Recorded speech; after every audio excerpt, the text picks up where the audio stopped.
Ya, Anda masih bersama kami di One on One pemirsa dan masih setia bersama dengan kami juga di sini ada Menteri Komunikasi dan Digital Ibu Mutia Hafid. Bu Menteri, tadi Iya. kita sempat sedikit menyinggung begitu ya bagaimana kemudian saat ini Mhm. Komdigi juga sedang tengah mengkaji dan bahkan juga melakukan berbagai upaya dalam peraturan perlindungan anak Mhm. dalam lingkup digital. Iya. Ini yang sedang ramai, Bu. Banyak Iya. juga kemudian para orang tua termasuk saya begitu ya cukup was-was dengan hal ini. Iya. Bagaimana ya Komdigi bisa mendorong peran ini, Bu? Kita tuh negara kedua yang punya aturan penundaan usia anak untuk masuk ke PSE. Atau lebih mudahnya sosial media, tapi sebenarnya lebih luas dari sosial media. Kita negara kedua. Yang pertama Australia, kemudian kita gitu. Jadi ini menurut kami juga saya nggak mungkin melakukan tanpa komitmen Presiden yang luar biasa, yang sejak kami dipanggil pertama di Kertanegara, beliau menyampaikan bahwa jaga ruang digital, macam-macam ya, jadi terkait anak-anak, terkait judi online dan sebagainya gitu. Jadi yang anak-anak dulu nih ya, yang anak-anak ini memang ini gerakan sebetulnya di dunia sudah mulai banyak nih Mbak Maria. Jadi banyak negara yang sekarang mempertimbangkan juga untuk menerapkan hal yang sama, yaitu pembatasan usia anak. Jadi angkanya mungkin beda-beda ya, di Australia 16. Di kita lebih maju sedikit, boleh kalau aku boleh menilai. Karena kita buat klasifikasi, ada yang 13, ada yang 16 gitu. Karena kita juga nggak mau konten-konten yang baik yang sudah bisa sebetulnya ditonton oleh anak-anak itu juga jadinya terdelay atau tertunda sampai usia 16 tahun gitu. Tapi ada beberapa yang resiko tinggi yang memang dikenakan untuk 16 sampai 18 tahun. Nah, menjalankan PP ini tentu karena baru 2 di dunia ya. Australia pun sedang lagi meraba-raba nih, dan kami juga memberikan waktu, itu kan bulan Maret akhir ya, PP ini ditandatangani oleh Presiden, sampai betul-betul kita berikan sanksi kepada platform, itu kita memberikan waktu kepada platform untuk mengupgrade dirinya, mengupgrade teknologinya, untuk betul-betul bisa memeriksa, memverifikasi bahwa orang ini, si akun ini betul orang dewasa dan bukan anak-anak. Karena alasan yang diberikan oleh mereka saat ini kan, kita kan nggak tahu karena anak-anaknya memasukkan usia yang berbeda. Padahal dengan teknologi dan juga kecerdasan artifisial saat ini, kita menduga kuat bahwa mereka sebetulnya tahu. Dari kebiasaan apa yang dilihat, apa yang ditonton, kita tahu bahwa mereka platform ini nggak bodoh, mereka tuh tahu bahwa ini adalah anak-anak. Nah, tapi kita tetap memberikan waktu kepada para platform untuk mempersiapkan dirinya, sekaligus kami juga keliling bicara dengan orang tua, karena pasti ini juga tergantung dengan orang tuanya ya. Jadi kalau misalnya anaknya kita batasi usianya, orang tuanya pakai terus di depan anaknya, sulit juga. Jadi dari orang tua juga harus ada kesadaran. Kita juga bicara, kemarin kita juga membuat surat keputusan bersama menteri-menteri lainnya, diantaranya Mendikbudrismen, bahwa nanti di sekolah juga harus ada aturan, mungkin aturan turunan. Kita lihat di Eropa sudah ada banyak negara yang menerapkan phone free school ya, jadi di sekolahnya nggak boleh pakai HP gitu. Nah, apakah di kita akan diterapkan, itu nggak di ranah Komdigi, itu di ranah Mendikbudrismen, tapi yang kita di ranah kami adalah untuk menunda usia anak masuk ke sosial media atau PSE gitu. Artinya kemudian ada pembagian usia itu tadi 13 ada tahun pembagian dan usia. juga 16 Kami memang tahun. masih punya PR, PP ini belum saya turunkan ke bentuk permen gitu ya, karena memang untuk mengklasifikasi mana platform yang ini 16-18 ke atas gitu, mana yang 13, mana yang boleh sebelumnya, itu memang memerlukan waktu dan kami nggak mau salah memilih gitu ya. Meskipun tentu nanti platform-platform itu bisa misalnya gini, ada platform A, dia mungkin awalnya resiko tinggi, kemudian mereka memperbaiki dirinya, itu mereka jadi bisa resiko rendah gitu loh. Jadi itu tidak baku terus-menerus. Ini juga kita memancing para platform untuk comply, untuk mengikuti, mematuhi, menghormati anak-anak Indonesia dan memberikan tayangan-tayangan atau konten-konten yang memang layak untuk dilihat, bukan yang tidak layak untuk dilihat. Gitu. Dan Komdigi tegas terkait dengan itu ya? Harus tegas, ya. Ini memang sekali lagi banyak yang bilang bisa nggak nanti gitu ya, kita buat dulu, kita satu-satu kita buat dulu aturannya, karena sampai aturan ini ditandatangani pun perlu keberanian, Mbak. Itu dia, betul. Karena kita berhadapan dengan platform-platform besar yang netizennya mungkin lebih daripada penduduk manapun di negara gitu ya. Itu Karena dia, karena mereka isinya tuh miliaran wow. miliaran orang ya, platform-platform seperti ya sebut saja Facebook, Instagram, TikTok gitu ya. Ini adalah perusahaan-perusahaan besar yang ketika itu memang mempertanyakan kenapa kok Indonesia mau buat ini ya. Kita bilang ya memang kita harus lindungi anak-anak kita. Dan kita sebagai negara, dan ini aku tadi dapat WA dari Menteri Digitalnya Malaysia, wow, ya. mereka juga mungkin akan membuat hal yang sama untuk usia 16 tahun, dia bilang.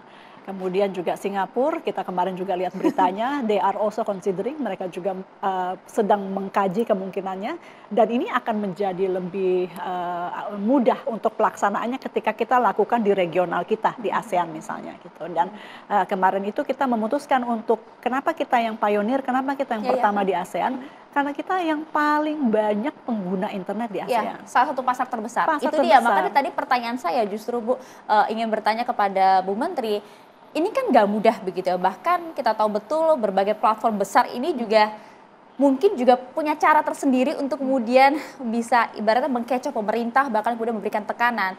Ya. Akan banyak yang nggak bener, suka kepada Anda Bu Menteri. Ya, ya nggak apa-apa, harus. Tapi banyak juga yang dukung kok ini, dan ini benar-benar kenapa bisa sampai ditandatangani Presiden ya, karena beliau itu tidak goyah, tidak gerak sedikit pun, dan firm bahwa ya ini bagus, ini harus jalan, kita harus lindungi anak-anak kita gitu. Wow, luar biasa. Kalau enggak saya juga takut ya kalau beliau enggak di depan. Gitu. Ya, karena itu tadi ya juga bagaimana kemudian Bu Menteri juga paling tidak bisa mengikuti begitu seirama dengan Pak Presiden juga tegas atas perlindungan terhadap anak. Karena kita miris Bu, begitu ya, melihat marak ya saat ini bisa kita katakan sebagai kejahatan digital terutama kepada anak-anak. Bahkan tidak hanya kemudian melakukan mulai dari pelecehan, kemudian perdagangan anak, bahkan hingga menghilangkan nyawa anak begitu Bu. Banyak sekali sih, banyak sekali. Itu yang ekstrim tadi yang Mbak Maria sampaikan, dan itu saja yang ekstrim banyak. Tapi yang mungkin tidak terlalu terasa tapi juga merusak sekali sebetulnya adalah masalah adiksi. Tanpa terasa anak-anak kita teradiksi dan kemudian minat belajarnya berkurang. Bahkan mungkin Mbak Maria pernah dengar di berita yang diambil HP-nya, kemudian melukai orang tuanya, bahkan ada yang membunuh orang tuanya gitu. Jadi adiksi yang sampai membuat mereka bisa melakukan kejahatan-kejahatan itu yang sebetulnya juga berbahaya, tapi tidak kasat mata. Jadi kalau misalnya ada yang tadi Mbak sebutkan itu juga berat, tapi memang kelihatan. Ada hal-hal yang nggak kelihatan, tapi sebetulnya juga merusak masa depan anak-anak kita itu sih. Berangkat dari sana kemudian memang sikap ini harus diambil, bahkan terbukti beberapa negara justru mencontoh tindakan Anda begitu. Tindakan pemerintah Indonesia kali ini dari Pak Presiden juga sekali lagi nggak mungkin tanpa beliau. Dan ya itu sih Mbak. Mudah-mudahan bisa jalan juga tahun depan untuk betul-betul ditegakkan hukumnya gitu. Ya, kalau berbicara mengenai kejahatan digital yang saat ini juga marak bahkan hingga saat ini begitu ya, bagaimana kemudian bisa dengan mudah begitu ya globalisasi dan juga era digital ini kemudian bisa menjual belikan bahkan mengambil data pribadi orang begitu. Bahkan saya saja begitu Bu, mungkin kita semua juga merasakan sering sekali mendapatkan telepon-telepon asing, kemudian juga pesan-pesan singkat dari nomor-nomor yang kita nggak pernah tahu gitu. Betul. Bagaimana Komdigi bisa berperan melawan Makanya kami mau atur Mbak, dan mohon dukungan dari masyarakat gitu ya. Itu salah satu poin kenapa kita juga punya banyak kejahatan digital ya, karena data-data bocor ya, dan itu maksudnya dari saya masih di Komisi 1 waktu itu kan memang banyak sekali kebocoran-kebocoran. Nik itu di mana-mana gitu ya, nik orang, nik kita juga di mana-mana, dan ini terjadinya tuh sudah terjadi, artinya data-data itu sudah banyak beredar. Nah, maka yang kita akan lakukan adalah diantaranya mengatur untuk tata kelola SIM card yang lebih baik. Jadi sekarang kenapa banyak kejahatan, banyak yang pakai akun-akun bodong. Ini mungkin saya banyak yang nggak suka juga nih. Tapi bener, jangan goyah Bu Menteri. Akun bodong itu berarti berani melakukan kejahatan karena dia pakai nik orang. Gitu.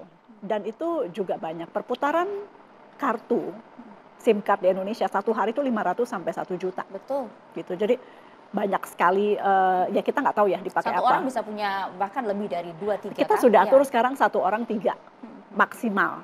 Tapi karena data-datanya sudah bocor dari sebelum-sebelumnya, maka kita nggak tahu bahwa ini orang benar apa enggak gitu loh. Jadi makanya nanti ke depan kita juga ada pengenalan wajah, Mbak, ketika membeli SIM card. Dan ini juga mau dukungan, bukan mau membuat ribet. Buat apa ya kita membuat ribet? Tidak ada niat pemerintah untuk membuat sulit masyarakat. Tapi pada dasarnya adalah kita mau verifikasi apakah nik Mbak Maria betul dipakai oleh Mbak Maria atau orang lain gitu. Jadi pengenalan wajah juga perlu gitu. Nggak repot Bu dengan jumlah pengguna yang begitu besar? Dengan teknologi itu bisa dilakukan online semua Mbak gitu. Jadi dan kalau yang sangat tidak bisa di daerahnya belum ada online, mereka juga bisa datang ke gerainya sebetulnya. Tapi pada dasarnya ini sudah dilakukan uji coba. Jadi ketika kami juga melakukan itu pasti studinya saya dari mulai dari menteri ini sudah kita siapkan gitu ya. Dan kemarin sudah ada tes dengan beberapa operator seperti Telkomsel misalnya yang mengatakan sudah siap. Jadi kalau nggak siap, nggak mungkin kita juga keluarkan aturan ini. Dan ini juga benchmarking ya Mbak. Kami tidak pernah mengambil keputusan tanpa melihat apakah ini pernah dilakukan di negara lain. Tetangga kita Singapura misalnya melakukan ini juga. Gitu. Kalau kemudian yang akan dilakukan oleh Komdigi oleh pemerintah Indonesia, apakah sanksinya? Apakah kemudian langsung diblokir atau seperti apa Bu Menteri? Ya kalau itu bukan nicknya Mbak Maria ya pasti diblok. Jadi kalau wajahnya dia membawa nik Mbak Maria, tapi wajahnya bukan Mbak Maria ya pasti dia nggak bisa tidak bisa diaktifkan gitu kartunya. Ini juga kenapa saya geser ke judi online ya, karena sampai sekarang ini memang ini jadi PR terus dari awal sampai sekarang PR terus dan mungkin seperti narkoba ini akan menjadi PR terus menerus gitu ya. Dampaknya kemana-mana di kementerian ini karena kami juga mengawasi bagaimana pemunculannya di dunia digital. Meskipun tetap Mbak ya kita nggak boleh lupa hulu hilirnya ya ada di dunia nyata gitu. Artinya ini nggak bisa hanya oleh Komdigi. Ini harus oleh semua pihak. Di Komdigi ini kebetulan mereka tuh melewati ranah digital untuk kemudian melakukan atau melakukan dan juga mengiklankan gitu. Tapi sesungguhnya kita yakin kalau ujung sama ujungnya kita intervensi itu bisa mempercepat pengurangan judi online di tanah air. Nah, salah satu kenapa banyak sekali pemunculan judi online ini iklannya kita yakini juga dari akun-akun yang memang nicknya pasti palsu. Kalau nicknya asli pasti nggak berani gitu. Jadi ini juga kenapa kita mau melakukan tata kelola terhadap SIM card di Indonesia karena kita meyakini bahwa kejahatan juga dimulai dari nik-nik yang bodong yang tidak sesuai dengan orang aslinya. Gitu. Oke, tapi eksekusinya begitu Bu, ibarat mati satu tubuh seribu begitu ya? Itu kalau take down. Jadi kalau hanya pendekatan take down, kita udah take down cukup banyak ya, 3 juta Mbak. Dari 20 Oktober sampai sekarang.